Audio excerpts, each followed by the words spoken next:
Héphaïstos et Pauline.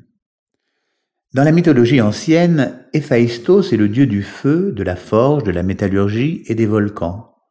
On le nomme le forgeron boiteux.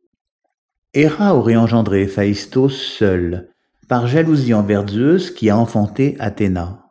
À sa naissance, Héphaïstos est rejeté par sa mère en bas de l'Olympe en raison de sa laideur. C'est depuis cette chute qu'il boite. Héphaïstos organise sa vengeance en fabriquant un trône en or aux bras articulés. Quiconque s'y assoit se trouve emprisonné. Grâce à ce stratagème, il arrive à emprisonner Héra. Dionysos, par le vin alléchant, arrive à convaincre Héphaïstos de libérer sa mère. Zeus le remercie et propose au forgeron boiteux d'exaucer un vœu. Alors Héphaïstos demande la main d'Aphrodite, mais Zeus ne donnera pas suite. Plus tard, Héphaïstos, un peu trop sûr de lui, tend un piège à sa femme façon l'île de la tentation. Elle le trompe avec Arès et Héphaïstos devient la risée des dieux. Aujourd'hui, dans Mythologie Rhylodide, Héphaïstos déteste Zeus pour ne pas avoir exaucé son vœu. Il déteste sa mère Héra pour l'avoir rejetée et rendue infirme, et il déteste les autres dieux dont il a été la risée. Heureusement, Héphaïstos apprécie les humains.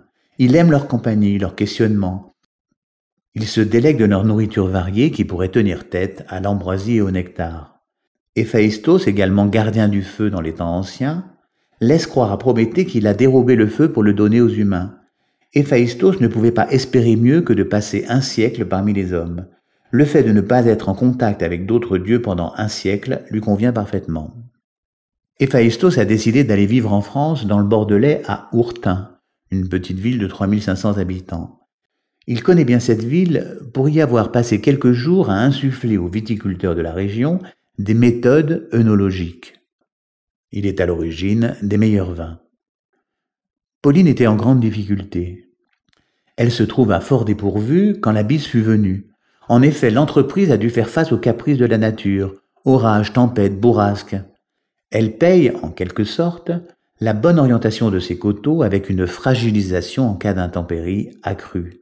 Désargentée, couverte de dettes, elle accepta facilement la proposition d'une copropriété avec Héphaïstos, de son nom terrien, Thomie Renier de la Bazordière, négociant en vin de son état. La belle Pauline finit par tomber amoureuse d'un homme de grande classe aux allures britanniques. Certes, les traits sont durs, le visage est buriné et la démarche est clopin-clopante, mais leur complicité est parfaite. Une phrase commencée par l'un et terminée par l'autre. Des sourires complices témoignent d'une joie de vivre. Le sérieux comptable de Tony fait pendant au long moment d'exaltation de l'utilisation de la cyate, ce gobelet à long manche qui permet de puiser le vin avec facilité. Hadès, l'un des premiers à se moquer d'Héphaïstos lors des performances d'Arès, aura des difficultés pour convaincre Héphaïstos de devenir l'un de ses mercenaires, ce dernier ayant trouvé l'amour sincère et la sérénité.